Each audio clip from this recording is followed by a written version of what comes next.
В минувший четверг глава Коми отчитался перед Государственным советом. Говорил почти 2 часа, затронул все сферы жизни региона, детально обозначая, что сделано и что еще предстоит.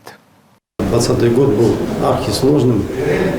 Пандемия, падение спроса на углеводороды, которые формируют большую часть нашего бюджета, естественно, бюджетный дефицит. Тем не менее, из доклада главы следует, что мы уверенно удержали ситуацию в своих руках, как в области экономики, так и в области социальных обязательств перед нашими гражданами. Это самый главный итог доклада. У нас появляется инвестиционный климат. Это самое главное, что у нас есть на территории республики. Причем он разносторонний. У нас как-то развитие Арктики. Другой момент, это опять же, о чем я говорил ранее, это глубокая переработка, это и нефтехимия, потому что нам это важно. Это опять же тот же момент привлечения молодых кадров. Мы должны не только удержать свою молодежь, мы должны сделать так, чтобы в нашу республику люди приезжали и возвращались наши же. Это самое главное, это самое важное.